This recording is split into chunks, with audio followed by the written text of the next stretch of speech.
everyone, my name is Kenzie and welcome to a watercolor tutorial, and today we're going to walk you through how to paint this lemon backdrop. If you want to just enjoy the painting aspect and not have to worry about sketching, the link below will take you to my website where you can download the sketch and also an ebook as well. So let's get started.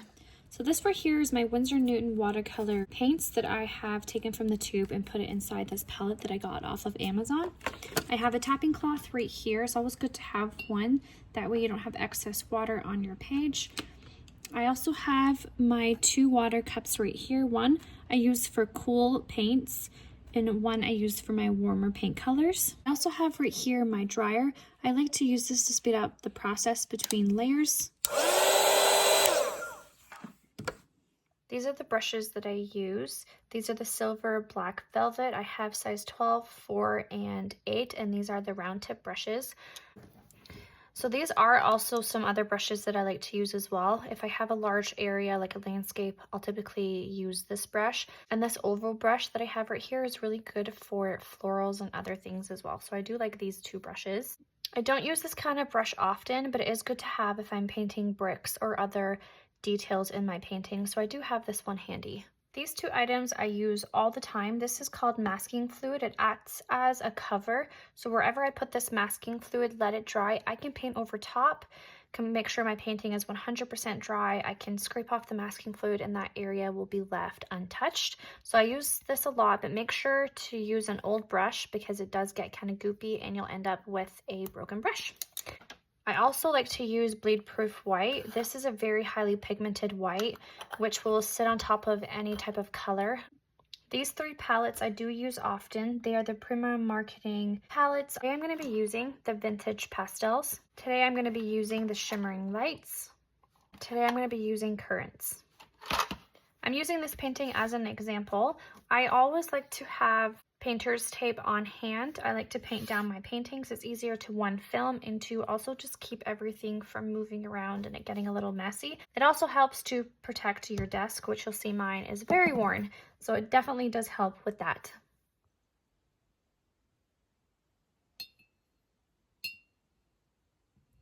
I'm very excited to paint this one, and I'm debating in my head, what should I paint first? The lemons, the flowers, the greenery, the background.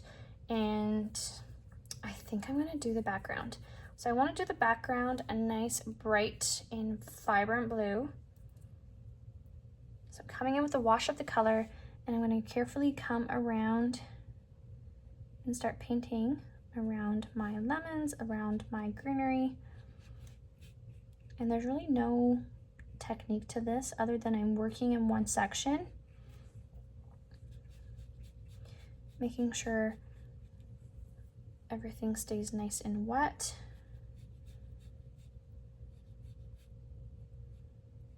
So I started in the corner. I'm using really nice paper. I'm using Arches watercolor paper. It just kind of helps keep my page wet and less streaky. And I like using it for paintings like this, where I'm taking my time and I want my areas to stay consistent, the same color. I don't want streaks, especially in a situation like this where I'm now breaking and tapering off into two sections here. So now I have to work pretty quick. I'm just going to quickly fill out this part and then move on to the other part.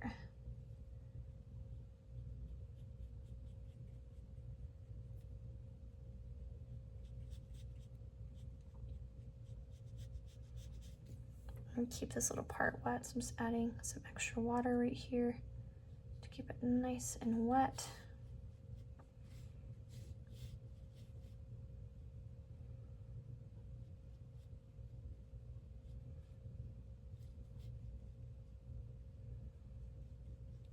I don't want harsh lines. I want my background to be very consistent.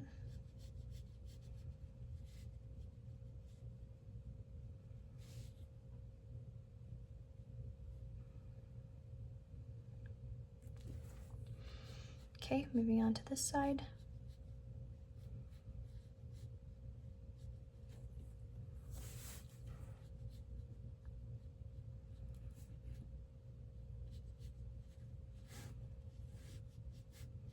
So I'm going to be repeating this for the whole section. If I have a large section of cover, I'm going to add some water to the edge just to keep it nice and wet so I don't have any streaks, so that my painting stays consistent.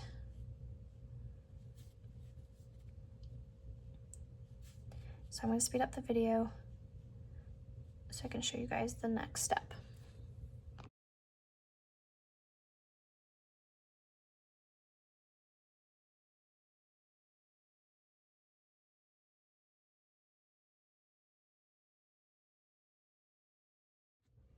Oh my gosh, I did it.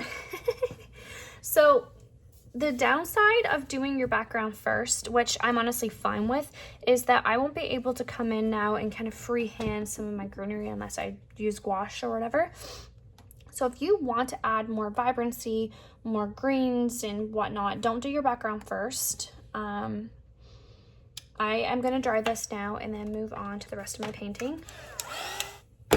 Okay, so there's a couple ways that you can paint this. We can do the underpainting when we put our shadows down first and then layer over top, or we can start with the yellow and build up our base. So I want to show you both. I want to show you the underpainting where we are shadowing with the complementary color, which would be purple in this case for the yellow. So I'm going to come over here and I have to decide where my light source is coming from. So I'm going to pretend like the sun is hitting these, boom, right in the middle. That keeps it nice and easy for me. So with my purple, I'm going to come in and carefully paint my shadow. I'm going to use some water and I'm going to blend this out. And again, because my light source is hitting my lemon right in the middle, I am going to be careful to not paint and shadow my middle of my lemon. So same with the other side. I'm going to come in with some water and blend it out with some water. I definitely want under here to be my darker point. Maybe right in here can be a little bit darker using that wet on wet technique. And I'm gonna dry this.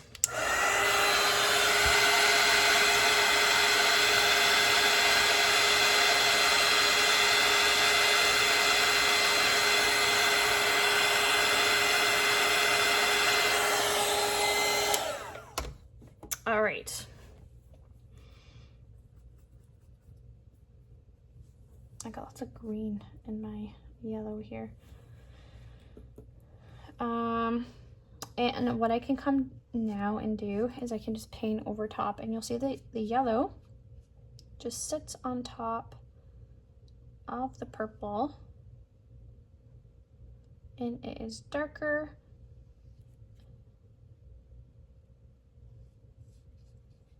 And then as I get closer to the middle, it gets lighter, but I can also help this become really light by leaving my center nice and open and using water to blend it out so we have a nice reflection there. I can come in with a little bit more pigment, some more yellow. And this is how you create a really natural fruit. It doesn't dull down the painting at all. Sometimes if you use black, it just dulls it down. I can even come in and use a little bit of raw sienna just to give it a little bit more. And then we can let it dry. So now we can do the other way. I'm trying to pick a lemon here. I'll do this one. So I can come in with my yellow, remembering my light source, and I'm doing the same thing as I did before. I'm going to let there be light towards my center. I'm going to use a damp brush to get rid of any harsh lines that I might have. I'm going to have my sides be super yellow, super bright, super vibrant. And I'm going to dry it.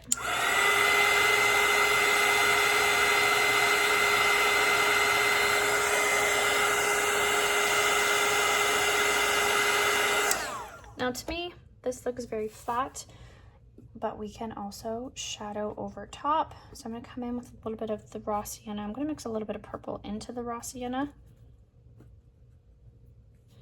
I'm gonna come around the edges and I am gonna shadow. So this is the wet on dry technique. And you'll see here I have harsh lines that I can just blend out with a damp brush.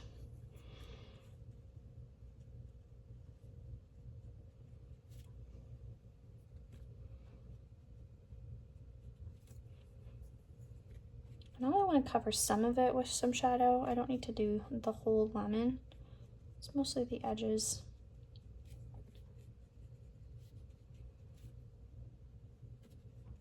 Even bring in a little bit more yellow. And that is the other technique and way to do it. Is this one dry? Not yet. I'm gonna dry this one.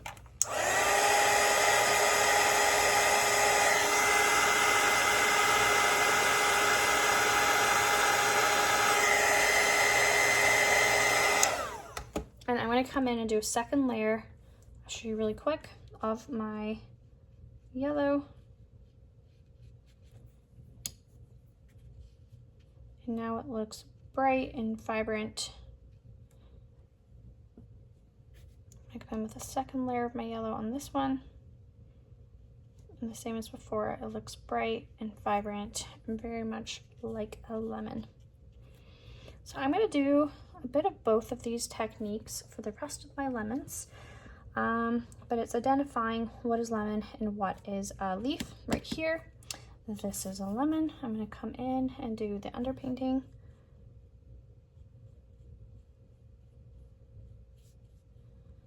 And by the end of this painting, you guys should be pros at painting lemons because there are so many lemons.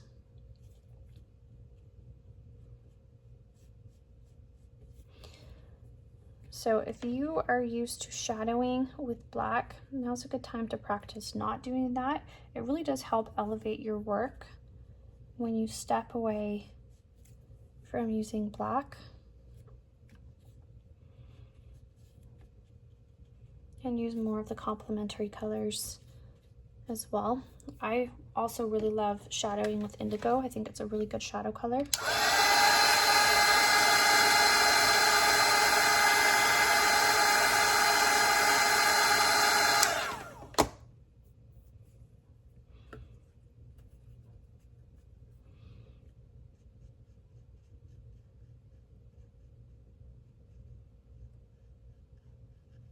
So I'm just gonna stick with the underpainting for these. I really like this technique. But keep in mind I need to blend out with some water. Blend out with some water.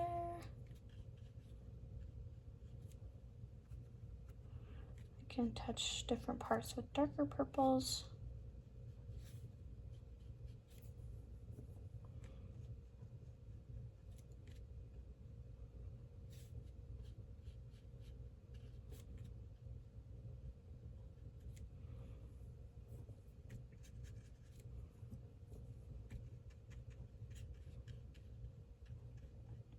This is also a really good way to practice your blending as well. I have a little baby lemon right in here.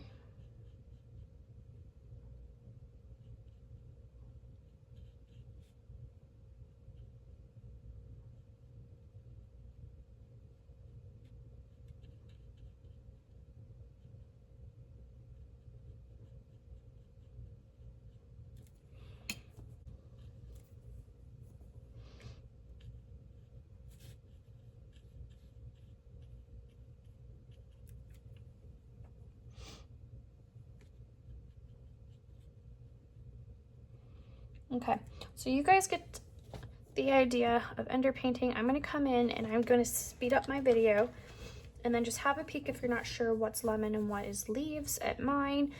Yeah, I'm gonna speed up the video now. Okay, so this is where your lemon should be so far. I have one right here in the corner.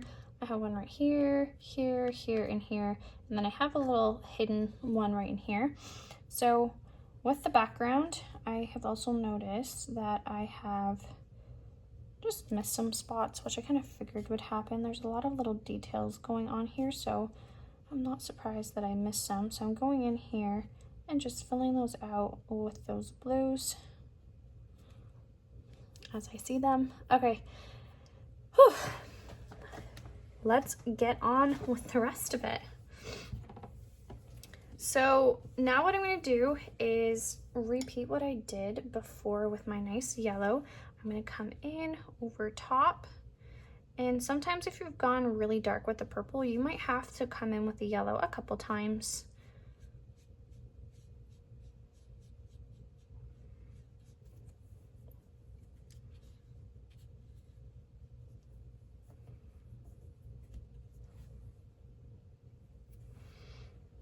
Take advantage of the wet on wet technique, bringing in nice bright and vibrant yellows. Use the raw sienna, it also adds nice fine details as well.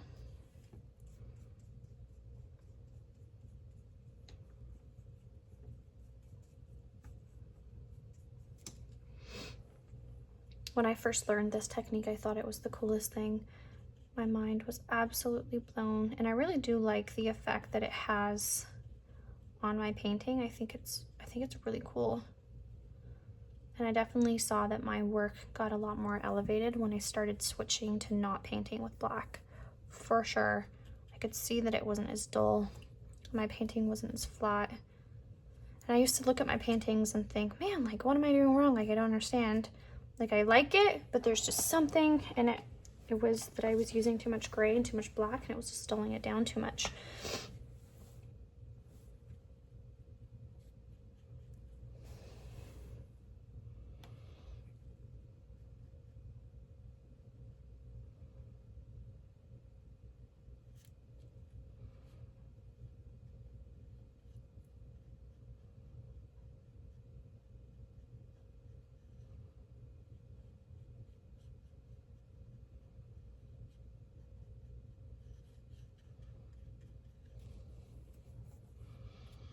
Softening up my line here with some water. Coming in with more vibrant yellow.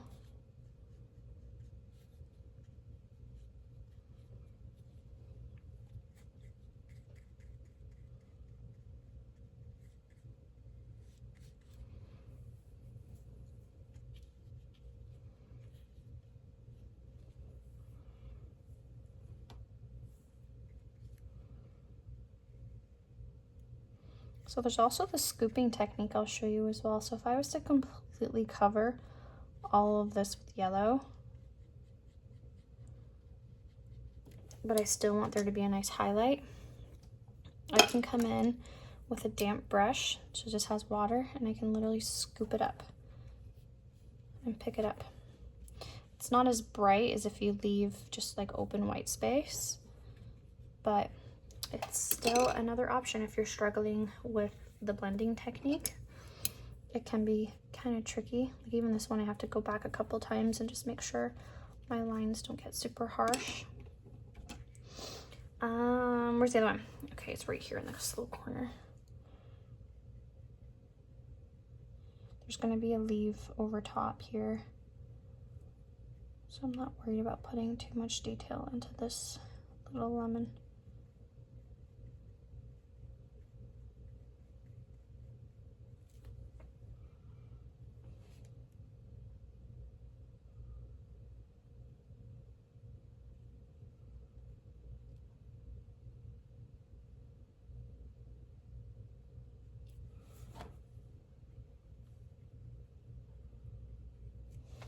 Okay, I'm gonna dry these.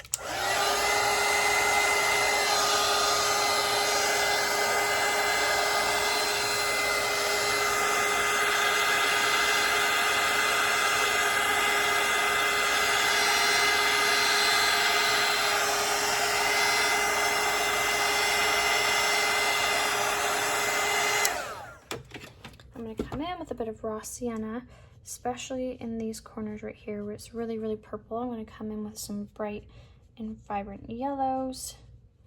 to break it up.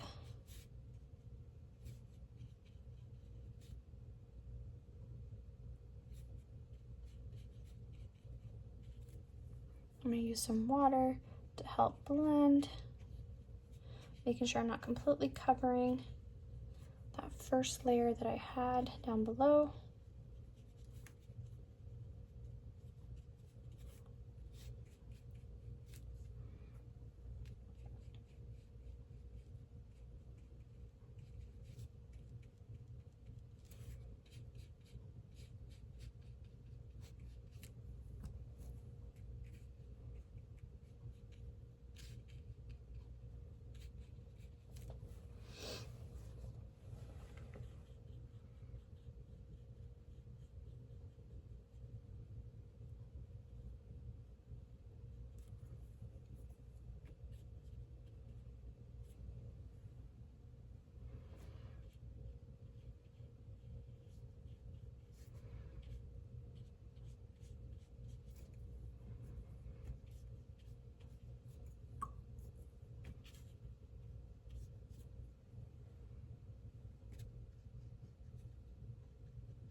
Okay, I'm gonna dry these again.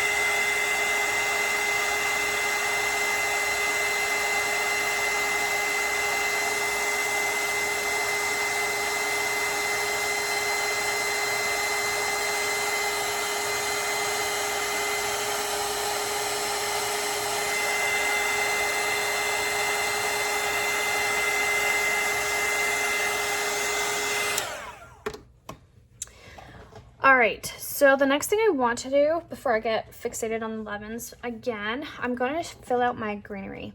So I'm going to come in with some nice bright and vibrant greens. I have a mix of indigo in here as well, and I'm going to come in and fill these out.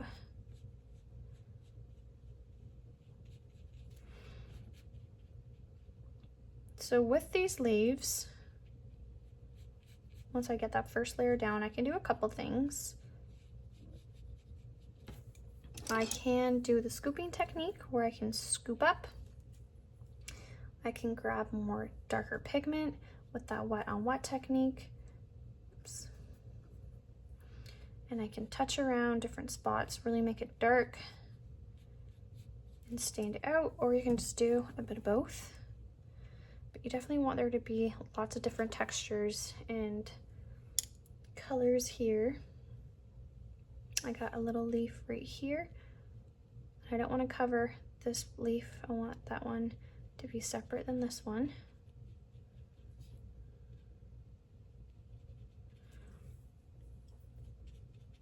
I can even come in and paint half of it and then use just water to spread out the rest so it's nice and light in some areas.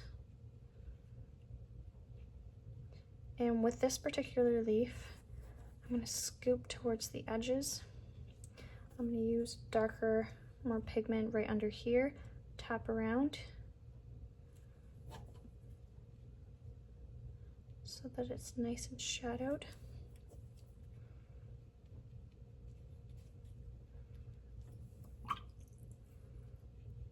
Oops, I gotta blend out this part a little bit more. Somehow I got a lot of pigment on my brush there. And then I'm just gonna be jumping around. And then once we do this, your painting is gonna feel pretty near complete. And then we can work on our fine details and then call it a day. You'll have a beautiful lemon painting.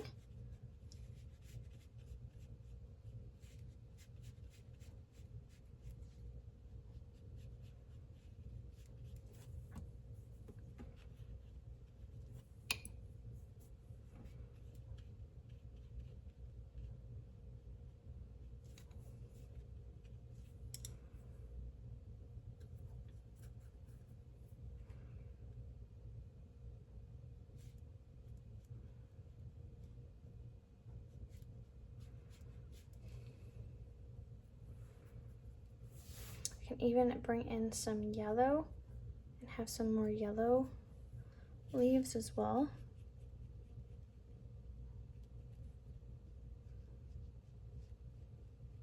Yeah, I like that. That looks really pretty.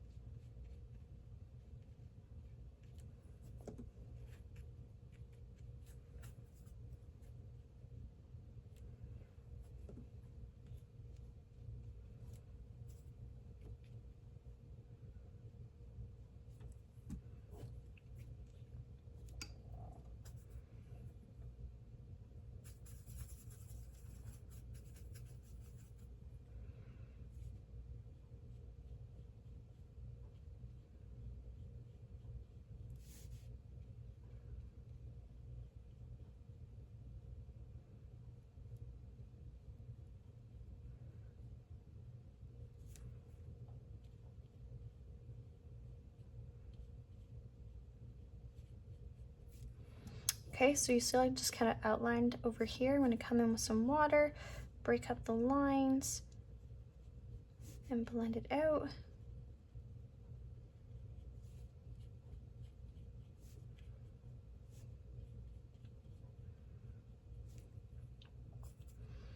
I'm going to touch different points here, especially towards the middle here, so we can have a nice highlight and shadowed area.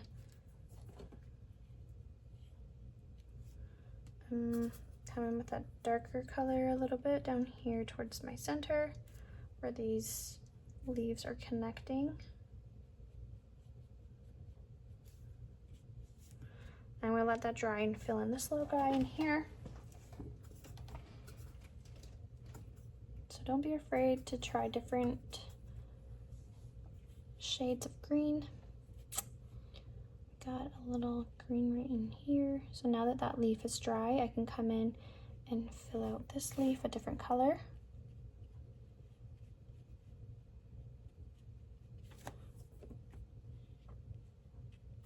So this leaf is going to, that's purple. I'm going to shadow right underneath so it's a little bit darker. I'm going to come in and do this one.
Scoop up in here.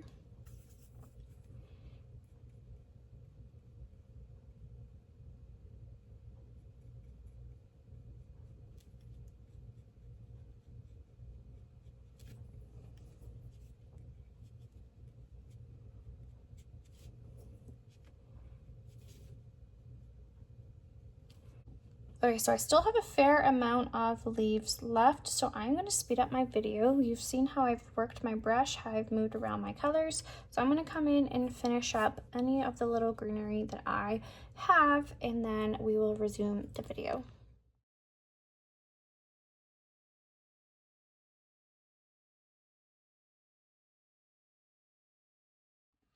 Okay, so I have done all of my greenery and we are on the home stretch. I'm so excited. So the next thing we're gonna do is we are gonna mix up our, that's purple again. I keep dipping my brush in purple. We're gonna mix up our shadow color for the inside of our white flower. So when we're painting with white, or we're painting a white object, we need to be focusing a lot on the shadows and not necessarily the white itself. With watercolor, we let the white be the paper. So I have mixed up a nice shadow color. I just used some blue, some indigo, and a little bit of gray, and a ton of water. You do not want to go too dark. If you go too dark, it's just going to look kind of muggy. So I'm going to start in with my center with this little shadow color that I have. And I'm going to start kind of shadowing towards my centers. I'm going to jump around different points here. I'm going to dip my brush in water and then just kind of blend it up. I've got lots of little petals here, and you'll see how fast I'm going. I'm really not putting too much effort and detail into these. I'm going fairly quick. I can even come in towards the top in some of them just to add some extra details.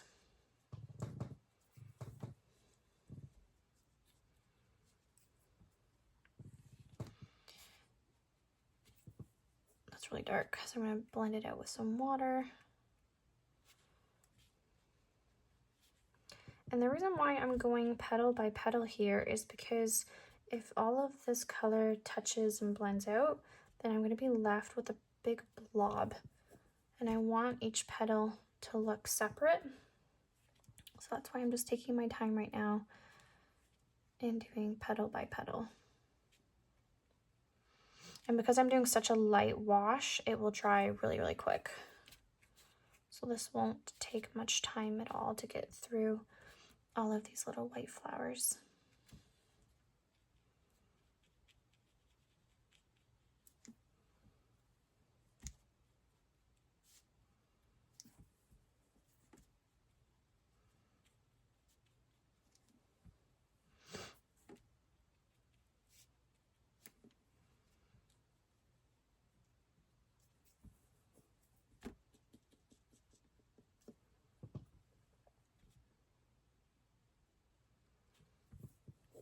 And you can see that now with this one as I'm almost complete, is I have separate looking petals.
And now these are looking like flowers.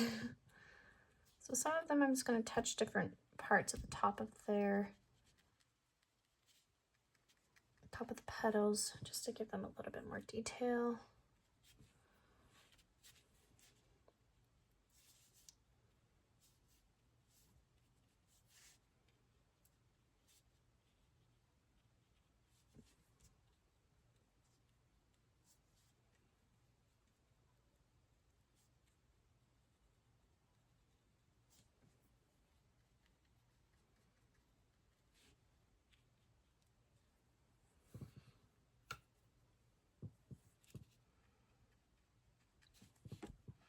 And I just missed a little bit of blue in here. So I'm loosening up this line with some water.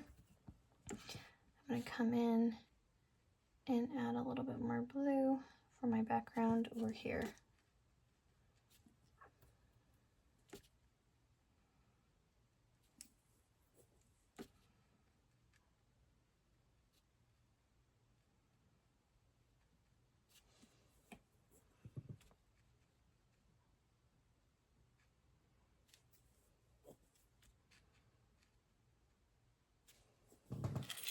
Okay, I'm gonna dry that.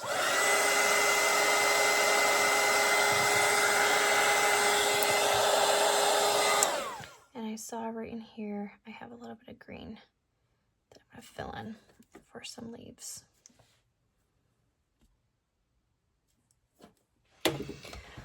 Okay, so I can come in and fill the centers. So I'm gonna come in with a nice bright and vibrant yellow. And I am gonna just blot around my centers. Blot, blot, blot, blot, blot.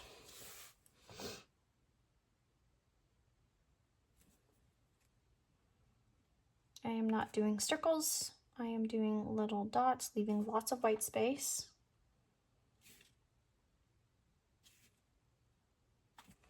And then what I'm gonna do is I'm gonna start to do little streaks with the very tip of my brush.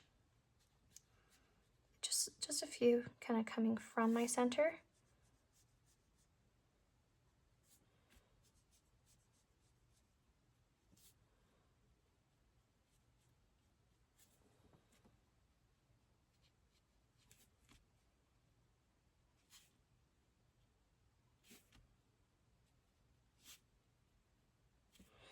Then I'm going to mix up a bit of an orange.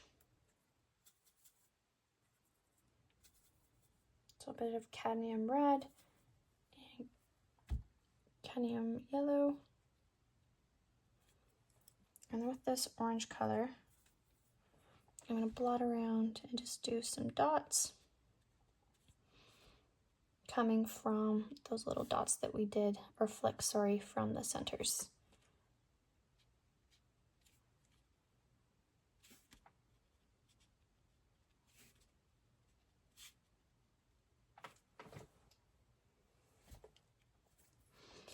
We can even add a bit in the center just to give it that extra pop.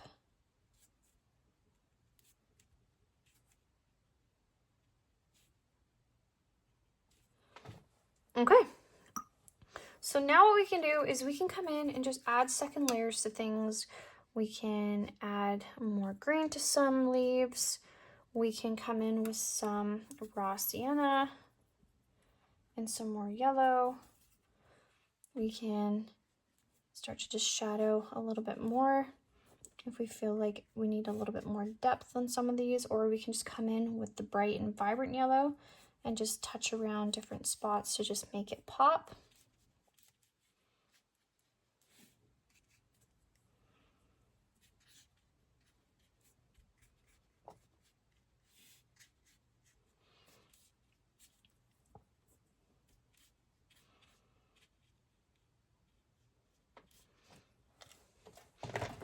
But I'm feeling pretty good about how mine has turned out. There's not really much other details that I want to do, other than I can even come in just around the little knobs right in here, and I can start to kind of shadow in here. I'm gonna dry these real quick, they're too wet.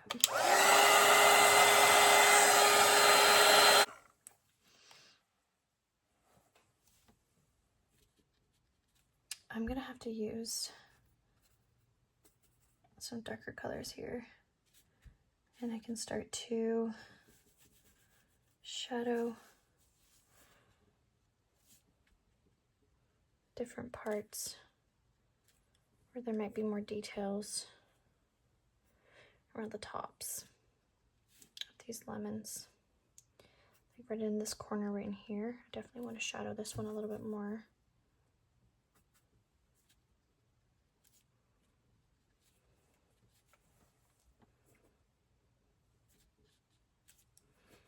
Okay, yeah, I feel pretty happy about this. I hope that you learned some fun tips and tricks along the way. I'm gonna have to cut the border here, but if you like this video and you want to see more videos like this, I post weekly videos. So don't forget to subscribe, and happy painting, friends.